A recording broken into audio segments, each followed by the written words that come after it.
જય માતાજી, હું છું શીતલબેન।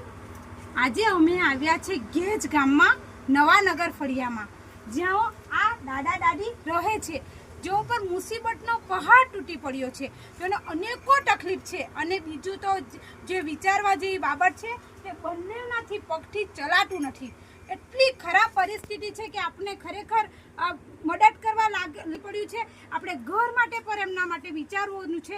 તો તમે સૌ મારા સાથે જોડાવો અને આ વિડીયોને નિહાળો, જેથી આપણે આજે નિરાધાર દાદા દાદી છે એમને મદદ કરી શકીએ। એમનાથી બિલકુલ ચલાતું નથી અને દાદાને તો એટલી બધી તકલીફ છે કે તમને મિત્રો હું બતાવું છું વિડીયોમાં, તમે જુઓ અને આપણે સૌ સાથે મળીને એમનું ઘર પર બનાવવાનું છે।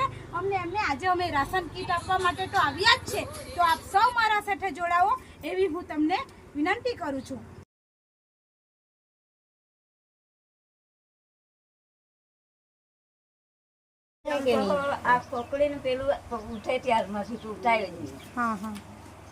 જય માતાજી મિત્રો, તો આજે આપણે આ દાદા દાદીને પૂછીએ કે એમને કેટલી તકલીફ છે અને કેવી રીતના આવી એમની પરિસ્થિતિ થઈ છે। એમનું કોઈ જ નથી, એમના છોકરા કે નથી કોઈ પરિવાર, કંઈ જ નહીં, કોઈ જ નથી એમનું, અને ઘર પર એટલું ખરાબ છે મિત્રો, તમને બતાવું છું। તો આજે આપણે એમને નાની એવી બી જો મદદ કરીશું તો એમને ખૂબ એવી મદદ થશે। દાદી, તમને શું તકલીફ છે? આ શું થયેલું તમને? આ તો છે ને કોઈની જાતે થયેલું બેન। હા, તો ઓપરેશન કરેલું બે પગમાં। હા, તો આટલેથી પગ છૂટો જ, પગ છૂટો પડી ગયેલો। હા, બંને છૂટાય। હા, તમારે જો આ દાદાજીઓ ની ચલાઈ આ દાદા ચલાય એ ચાલે માંડા પડી ગયેલા। નથી છે ને આ ખુરશી પડે, પણ હવે શું કરીએ અમે? હા, જવાય આપણે કોઈ સેફટી આપણાથી બને એની પછી કાં જવાનું? પડી રહેવું પડે હવે જરાક। હવે જે મળે તે ખાઈને હવે બધું લીલું, એટલું લીલું થઈ જાય। પેલું ગળેલું હોય ને તો કોઈ દાડે તો હા કરું એંગાને ટામેટું સેલું મળતું હોય ને તો હવે ચટણીનો રોટલો ખાઈને સુઈ જાય। એવું કરું, ખાવાની એવી કોઈ જ એમના પર સેફટી નથી, કોઈ જ વસ્તુ નથી। તો બી જેવી રીતના પોતે પતિ પત્ની છે, પતિ પત્નીની સેવા કરે છે અને પતિ પત્નીની સેવા કરે છે, આવી રીતના એવો પોતાનું ગુજરાન ચલાવે છે। તો આજે ખરેખર મિત્રો આપણા પર બહુ તો ઘણું હોય, થોડું ઘણું તો આપણે આવા નિરાધાર વ્યક્તિઓને જો મદદ કરીશું તો આપણે ભગવાન ખરેખર મદદ કરશે। હું તો આવી નાની મોટી સેવા કરું જ છું, પણ આપણે સૌ જો આજે આ દાદા દાદીની સેવા કરશું તો આપણે એક માત પિતાની જો સેવા કરી એવું આપણે પુણ્ય મળશે। કારણ કે ખરેખર જુઓ ને તો એટલી બધી તકલીફ છે, આ દાદાના હાથના આંગળા પર નથી। હા જો, હા જો આંગળા નથી, પગ બી એવા થઈ ગયેલા છે કે એમનાથી બિલકુલ જ નથી ચલાતું। આ જો ઘરમાં બાથરૂમની વ્યવસ્થા નથી, કશે જવાતું નથી, કંઈ લેવા જવાતું નથી। તો મિત્રો જીવો કે જીવન કેવી રીતના જીવતા હશે, કેટલી બધી તકલીફ છે। આજે સમાજમાં આવા વ્યક્તિને જો કોઈક મદદ આપણે થઈશું તો ખરેખર ભગવાન આપને મદદ કરશે। અને મારે ગામના સરપંચ કે કોઈ પણ અગાણીને બી વિનંતી કે આવા જે નિરાધાર વ્યક્તિઓ હોય ને એમને પહેલાં આપણે ઘર બનાવી આપવું જોઈએ। જે આપણે મોદી સરકાર દ્વારા ઘરની સુવિધા પૂરી પડે છે, તો આપણે એવા વ્યક્તિઓનું બી ઘર બનાવી દેવું જોઈએ। એમના પર ડોક્યુમેન્ટ ન હોય તો પણ થોડું ઘણું કંઈક કરીને પણ આપણાથી ઘર બનાવી શકાય છે। તો મિત્રો આવી રીતના પર ઘર બનાવવું જોઈએ, કારણ કે ઘરનું છટ જ નથી, બિલકુલ ઘર છે જ નહીં મળે। હવે આપણે મદદ કરીશું, સૌ સાથે રહીને જો મદદ કરશું તો આમનું ઘર તૈયાર થઈ જશે। કાંઈ નહીં તો શું કરે, ઝાડા કરી આવવા પડે નજીક।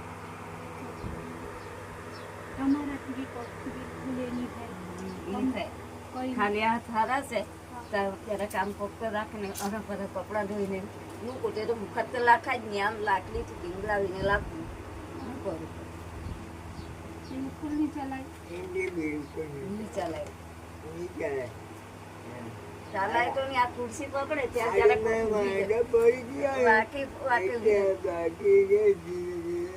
ને એમ કોઈ માંગવાની હોય ને ખાવાનું નહીં હોય તો દુકાનમાંથી ફોન। જે અમે દાદી માટે રાશન કીટ પર લઈને આવ્યા છે અને એમને જે મારા થકી જેટલું થાય એટલું તો અમે અનાજ આપવાના જ છે। અને દાદીના કપડાં પર એટલા બધા એ થઈ ગયેલા છે, તો એમના માટે એક નાઇટી પર અમે લાવેલા છે, જો પહેરીને વ્યવસ્થિત ચાલશે। તો મિત્રો હવે તમને હું ઘર બતાવું। આજે અનાજ તો આપણે આપી જઈશું, એ તો મહિનો સુધી કે 10 દિવસ ચાલશે, પણ આજે ઘર બહુ મોટી વસ્તુ છે જીવનમાં. તો આજે હું તમને એમનું ઘર બતાવું કે ખરેખર એમને કેટલી તકલીફ છે.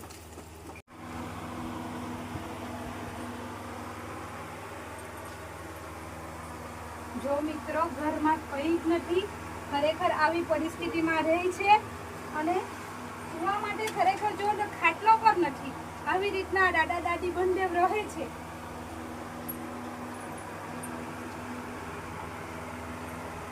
મદદ કરીને સૌએ બધાએ મદદ કરીને આપણે દાદીનું નાનું એવું ઘર પર બનાવીશું. જો તમારો સાથ સહકાર જો મને મળશે તો આપણે આજે આ દાદા દાદીનું ઘર બનાવશું. અને ખરેખર હું મારા રીતે તો મદદ કરવાની જ છું, પણ તમે પણ સૌ મારા રીતે જો મદદ કરશે તો આપણે દાદા દાદીનું ઘર બનાવશું. જો મિત્રો, તમે દાદીનું ઘર જો.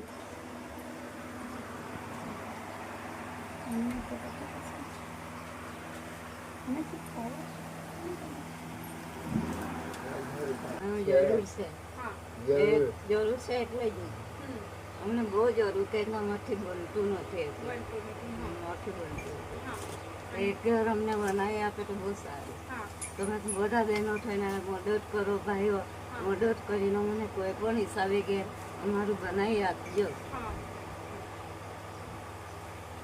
બધાને કેવું કે તમે બધા થઈને મને એક તમારી માતા કહેવાય આટલું કોઈ બનાવી આપે તમને ભગવાન કરવાળું બહુ આશીર્વાદ આપે. અમારું કરે તો તમને આપે ભગવાન બહુ બધું, અમારથી ડબલ આપે અમને આટલું જ આપી જાય. દાદાને પણ બહુ તકલીફ છે. આપણે જોઈએ મિત્રો, સૌનો સાથ સહકારથી આપણે જેવી રીતે અદગામમાં દાદીનું ઘર બનાવ્યું છે તેવું થઈને આપણે સૌ સાથે મળીને આ દાદા દાદીનું ઘર એમને એટલું બધું ઘરની નથી જરૂર. જેવું નોર્મલી કોઈ કેવું આપણે બધા થઈને ઘર બનાવશું તો પણ દાદા દાદી મંજૂર છે. અને અહીંના જે મિત્ર છે, આ સંજયભાઈ છે, એ ખૂબ સારા છે. એ સંજયભાઈ પર આપણે મદદ કરશે અને સંજયભાઈનો ખૂબ સાથ સહકાર છે. સંજયભાઈ ખરેખર બહુ સેવાભાવી છે. જેવી રીતના આપણે પ્રિતેશભાઈ આપણે મદદ કરી હતી એવી રીતના સંજયભાઈ આ દાદીને ખૂબ મદદ કરે છે. અને પેલા એક બીજા ભાઈ છે, ગામમાં બધા જ સારા એવા માણસો છે જે મને મદદરૂપ થાય છે. આજે જીવનમાં આવા માણસો ક્યાં મળે છે કે પોતાના મા બાપનું નથી કરતા, તો આ જે સંજયભાઈ છે એ આ માતા પિતાનું કરે છે. તો આવા મિત્રો પર આપણે સાથ સહકાર આપવાના છે. તો આપણે સૌ સાથે મળીને દાદીનું નાનું એવું ઘર બનાવશું તો ખરેખર ભગવાન રાજી થશે, મારી માતાજી રાજી થશે. હું તો મદદ કરવાની જ છું, પણ આપણે સૌ દાદા દાદીને મદદરૂપ થઈશું એવી હું મિત્રો તમારા પર આશા રાખું છું. કારણ કે આજે આપણે કંઈ નથી લઈ જવાના, બધું અહીં જ રહી જવાનું છે. અને ખરેખર આવા નિરાધાર વ્યક્તિઓની જો આપણે મદદ કરીશું તો ખરેખર ભગવાન રાજી થશે. બસ મિત્રો, મારે બીજું કંઈ નહીં કહેવું. તમે પરિસ્થિતિ જુઓ જ છો, પરિસ્થિતિ જોઈને તમે મદદ કરજો અને આપણે સૌ સાથે મળીને મદદરૂપ થઈશું. હું ખજૂરભાઈ નથી કે આપણે સૌએ ખજૂરભાઈ જેવું કામ આપણાથી નથી થતું, પણ ખજૂરભાઈના અડધો ભાગ જેટલું પર આપણે કામ કરીશું તો ખજૂરભાઈ પર રાજી થશે અને આવા દાદા દાદીનું ઘર બની જશે. નાનું એવો સહકારથી આપણે આ દાદા દાદીનું નાનું એવું ઘર બનાવીશું. જય માતા. ચાલો પાછા આવું હોય કે હા, ચાલો આવી જાઓ. જો માતાજી રૂવાથી જો સાથ સહકાર મળે તો આપણું ઘેર થઈ જાય.